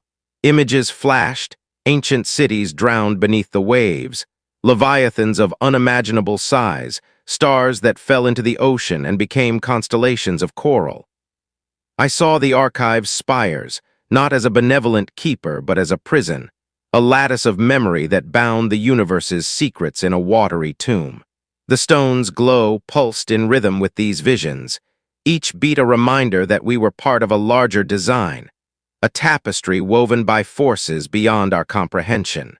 Ahab, his face twisted with a mixture of triumph and terror, lunged toward the creature, a harpoon in hand that seemed absurdly small against the enormity before us. "For the glory of the hunt," he bellowed, his voice carrying over the storm. He thrust the harpoon toward the beast's eye, a single black vortex that seemed to swallow light. The harpoon struck, and for a moment the creature's eye flared, a burst of violet light that illuminated the night like a dying star. The hum in the stone reached a climax, a deafening chorus that threatened to shatter glass and bone. The creature's body convulsed, its tendrils recoiling, the bioluminescent patterns collapsing into a single, blinding flash. The sea erupted in a vortex of water and light, a maelstrom that spun the Pequam into a whirlpool of chaos. The deck tilted, men were thrown overboard, and the ship's timbers groaned under the strain of the unseen force that seemed to pull at the very soul of the world. Through the roar, Whitby shouted, his voice barely audible over the cacophony. "The stone. It must be returned to the archive. If we keep it, the hum will tear the world apart." His words struck me like a bolt of lightning, the truth of his warning cutting through the haze of fear. The stone, clutched in my hand, pulsed brighter than ever, its light now a beacon that pierced the darkness, a signal to whatever intelligence lay beyond the veil of the sea. I understood then that the stone was not merely a key but a conduit, a bridge between our world and the cosmic consciousness that dwelt in the abyss. The creature we had faced was but a guardian, a sentinel tasked with protecting the threshold. By striking it, we had not only wounded a monster, but also ruptured the delicate balance that held the ocean's memory in place. The hum, now a deafening roar, threatened to rip the veil between dimensions, to unleash horrors that no mortal mind could endure. With a sudden clarity, I slipped the stone from my grasp and thrust it toward the vortex, hoping its resonance would anchor the chaos. The stone shot through the air, a comet of blue light, and as it entered the maelstrom, it seemed to merge with the swirling water, the hum reaching a pitch that made my teeth ache.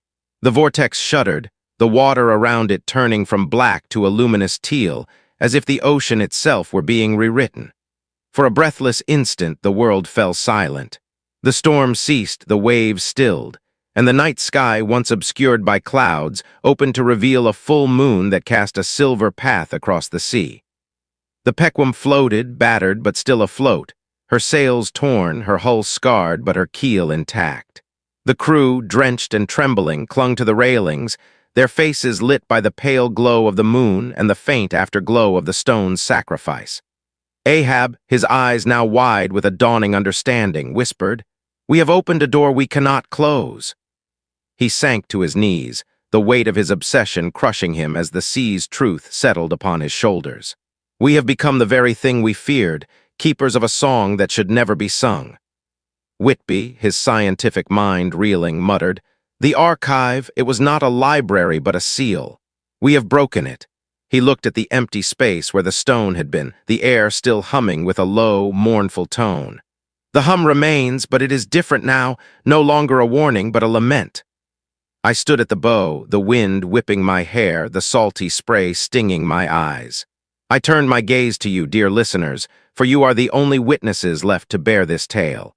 The sea has spoken, and we have listened, but at what cost? The stone is gone, its light consumed by the ocean's depths, yet the hum lingers, a reminder that some doors, once opened, cannot be shut.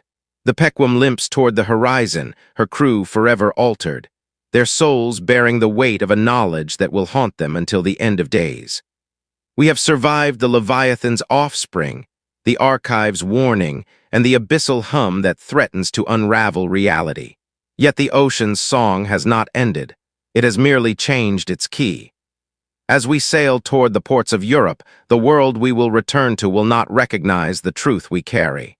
Skeptics will scoff, men of commerce will seek profit, and the clergy will brand us as heretics. But the hum within our veins will not be silenced. It will echo in our dreams, in the creaking of the ship's timbers, in the sigh of the wind. And now, as the night gives way to the first light of dawn, I ask you, dear listeners, to consider the price of curiosity. When the sea offers its song, do we have the wisdom to hear it, or do we merely hear the clamor of our own ambitions? The answer lies not in the pages of a logbook, but in the depths of our own hearts, where the hum still vibrates, urging us onward, urging us to remember that the ocean is not a mere expanse of water, but a living consciousness that watches, judges, and remembers all who dare to tread upon its surface. We have charted a course through terror, through wonder, and through the abyss itself. The next chapter will bring us to the ports where the world awaits our story, where the stone's absence will be felt as a void in the collective memory of the seas. There the true test will begin. Can humanity bear the weight of a cosmic truth, or will we once again plunge into the darkness seeking to forget? Stay with me, dear listeners, as the Pequam sails toward that uncertain shore. The hum may have softened, but its rhythm persists, a heartbeat that will guide us through the next trials. In the coming days, we shall encounter men who will demand proof, scholars who will demand explanation, and perhaps, if the ocean is merciful, a chance to seal the wound we have inflicted upon its mind. The sea has taught us that every echo has a source, every song a singer, and every listener a responsibility. Let us not forget the price we have paid, nor the promise we have made to the archive, to the Leviathan's kin, and to the very soul of the ocean itself. The story does not end here. It merely deepens, like the trench beneath the waves, inviting us to descend further into the unknown. And so, as the Pequam cuts through the still waters toward the distant lights of the European coast, I feel the hum settle into a low, steady pulse. A reminder that the ocean's consciousness is still alive, still watching, still waiting for us to choose our next step. I can only hope that we choose wisely, that we honor the covenant we have forged, and that we do not let the hunger of Ahab's obsession consume us once more. The wind carries the scent of salt and distant storms, and the sky blushes with the promise of a new day. The stone is gone, but its song remains within us, a silent hymn that will guide, or haunt, our every breath. I will continue to record, to speak, to bear witness, for the ocean demands a chronicler, and I am but a humble vessel for its tale. The wind carries the scent of salt and distant storms, and the sky blushes with the promise of a new day. The stone is gone, but its song remains within us, a silent hymn that will guide, or haunt, our every breath. I will continue to record, to speak, to bear witness, for the ocean demands a chronicler, and I am but a humble vessel for its tale. We drew nearer to the port of Liverpool, the spires of the city rising like jagged teeth against the horizon. The Pequam slipped into the harbor with a sigh of creaking timbers, her hull still scarred by the encounter, her sails patched with whatever canvas we could salvage. The crew moved like specters, eyes downcast, shoulders hunched, as though the very air around them had been thickened by the memory of that night. I could feel the hum in my bones, a low thrum that seemed to sync with the rhythmic clank of the dockworkers' hammers. It was as if the city itself had been tuned to the same frequency, an ominous reminder that the sea's song does not cease at the shoreline. Captain Ahab, his once fiery obsession now dimmed to a mournful ember, stood at the gangway, his hand clasped around a rusted harpoon that had never known the taste of Leviathan flesh. He stared out over the water, eyes glazed with a mixture of awe and terror. "We have been marked," he whispered, more to the tide than to any man. "The ocean will not forget us, nor will it forgive us." His voice was barely audible over the clamor of the bustling quay, yet it rang clear in my mind, a proclamation that the weight of our deeds had already begun to settle upon the world beyond the deck. Dr. Whitby, ever the rationalist, paced the deck with a notebook clutched in his hand, his pen scratching frantic lines across the paper. He muttered to himself, cataloging the physiological effects of the hum on the crew. Headaches, visions of cyclopean structures beneath the waves, an inexplicable compulsion to stare at the horizon until the sun dipped below it. "There is a measurable frequency," he declared to no one in particular, "a resonance that aligns with the natural frequencies of the Earth's crust. If we can isolate it, perhaps we can reverse the damage." He turned his gaze toward the city, as if expecting the stone's echo to be reflected in the glassy windows of the banks and taverns that lined the waterfront. We were soon surrounded by curious onlookers, merchants, clergy, and scholars, each eager to hear the tale of the monstrous Leviathan that had threatened to devour the Pequam.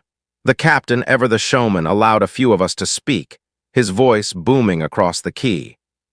"Men of the sea and men of the land," he proclaimed, "you have witnessed the might of the deep, the ancient guardians that dwell beneath the waves. Heed my warning. The ocean is not a resource to be plundered, but a mine to be respected." The crowd murmured, some scoffing, others nodding solemnly. I could feel the hum rise a fraction, as if the very words we spoke were being carried on the wind and amplified by the unseen currents of the deep. A delegation of scientists from the Royal Society arrived that afternoon, their coats immaculate, their eyes alight with the prospect of a discovery that could rewrite natural philosophy. Dr. Whitby greeted them with a mixture of pride and dread, offering them a seat at the table in the ship's cramped galley.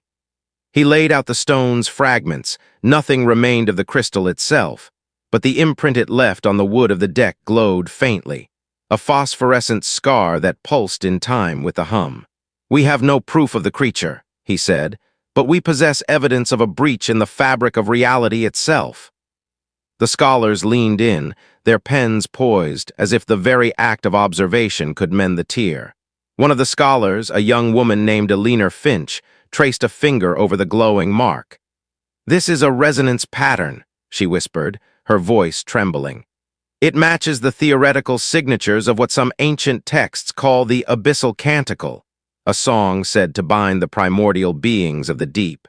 If we could replicate that pattern, perhaps we could seal the wound." She looked up at me, eyes wide with both terror and fascination. "Do you think we can?" she asked, as if the answer lay in my heart. I could feel the hum thrum louder, as if the ocean itself was listening, waiting for a response. That night, the Pequam was anchored in the harbor, the lanterns flickering like fireflies against the dark water. I sat on the deck, the wooden planks cold beneath me, and listened to the low, steady pulse that seemed to emanate from the very stones of the quay. The hum was no longer a scream.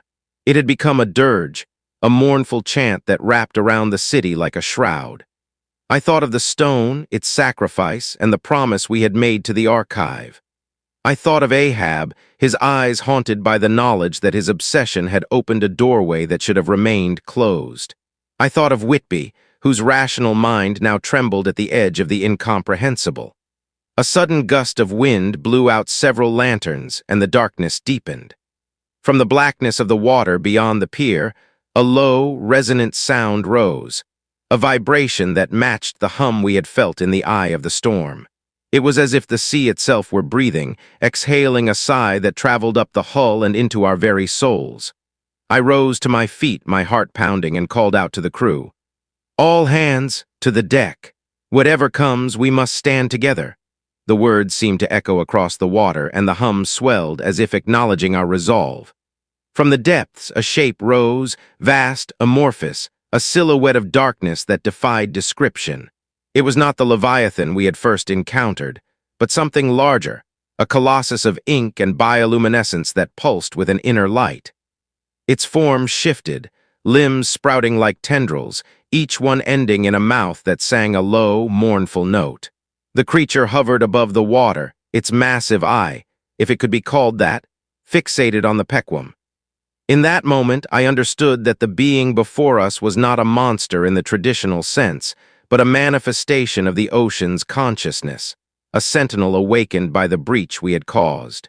Ahab stepped forward, his harpoon raised, but Whitby grabbed his arm, shaking his head.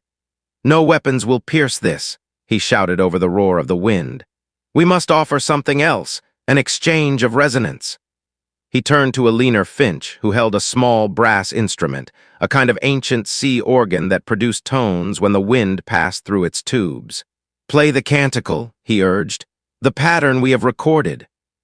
The scholars hurriedly assembled a makeshift contraption, connecting wires to the glowing mark on the deck, hoping to amplify the resonance.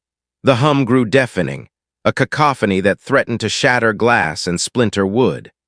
The creature's tendrils writhed, each movement sending ripples through the water that seemed to pulse in time with the hum. I felt my ears ring, my vision blur, yet I could not look away. The sea's song was both terrifying and beautiful, a reminder that we were but a fleeting note in an endless symphony. As Alina began to play, a low, mournful chord resonated through the brass, matching the pattern etched into the wood. The hum shifted, its frequency aligning with the chord, and for a heartbeat the world seemed to hold its breath. The creature's massive eye widened, and a sound like 1,000 sighs rose from its maw. The water around it churned, a vortex forming at its center, drawing in the darkness like a hungry mouth. The hum surged, then began to recede, the tone lowering to a gentle hum that seemed to pulse in synchrony with the beating of my own heart. The creature let out a final, resonant note, a sound that reverberated through the hull and into the very marrow of my bones, then sank beneath the surface, its form dissolving into the abyss as if it had never been. Silence fell over the harbor, broken only by the soft clatter of the dockworkers' tools and the distant call of a night bird.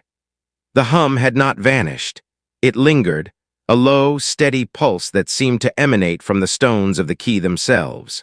The Pequam shuddered, the wood creaking as if exhaling. Ahab fell to his knees once more, this time not out of despair but of reverence. "We have been heard," he whispered, his voice hoarse. "The ocean has answered, and we have been given a chance to mend what we broke." Whitby sank a hand into his coat pocket, pulling out a small vial of amber liquid, an antidote he had concocted from the seaweed that grew near the vortex.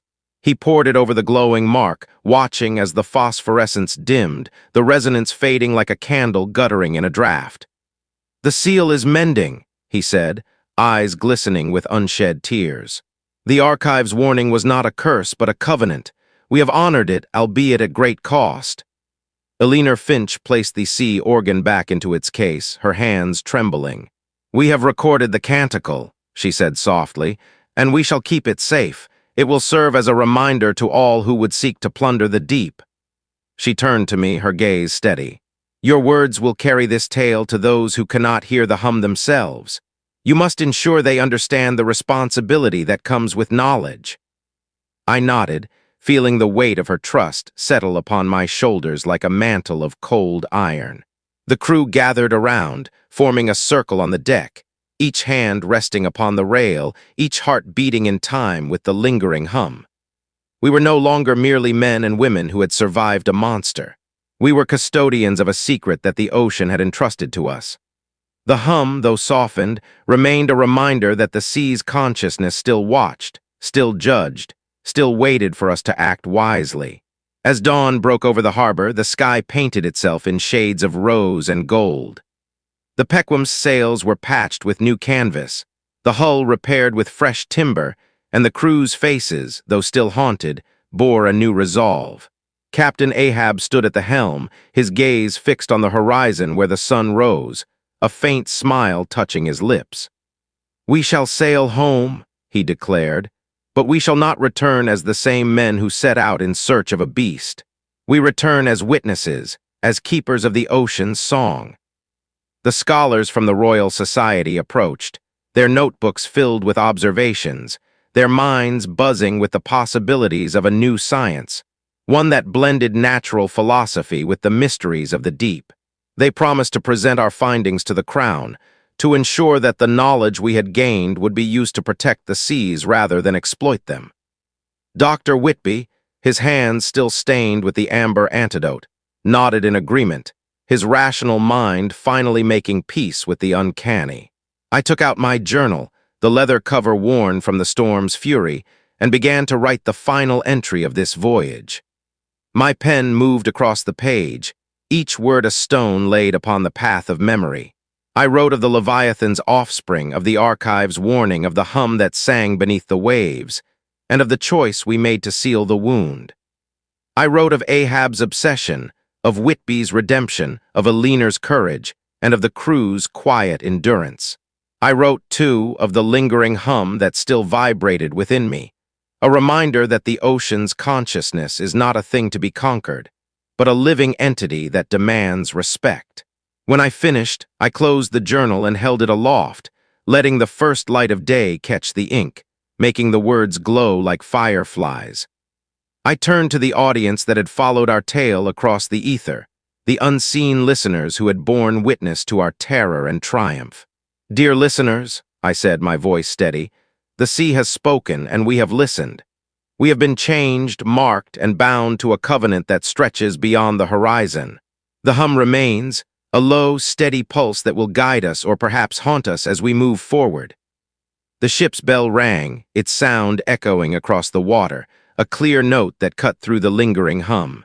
It was a call to action, a summons to the world beyond the harbor to hear our story, to understand that the ocean is not merely a resource but a sentient vastness that watches us with ancient eyes. The Pequam slipped away from the dock, her wake a silver ribbon that glimmered in the sunrise, carrying with her the promise of a new beginning. As we set course for home, the hum settled into a gentle rhythm, like a heartbeat that matched the cadence of the waves. It reminded me that every choice we make sends ripples across the deep, that every obsession can open doors that should remain shut, and that the price of curiosity is often paid in the currency of the soul. Yet it also whispered of hope, that the song we carry can become a lullaby, a safeguard against the darkness that lies beneath. I close this final entry with a plea to you, dear listeners. Hold fast to the lessons we have learned. and let the hum within you be a reminder that the ocean's memory is eternal. Share this tale, not as a warning alone, but as a testament to the resilience of those who dare to confront the unknowable. May the sea's song guide you, may its depths humble you, and may you never forget the covenant we forged upon its abyssal floor. Of all the choices made by Captain Ahab, which one led them to this fate? Tell me your theories below. If you found this story haunting, eerie, and unforgettable, please like, subscribe, and stay tuned for the next file, where we will explore the aftermath of our return to civilization and the true cost of bearing a cosmic secret.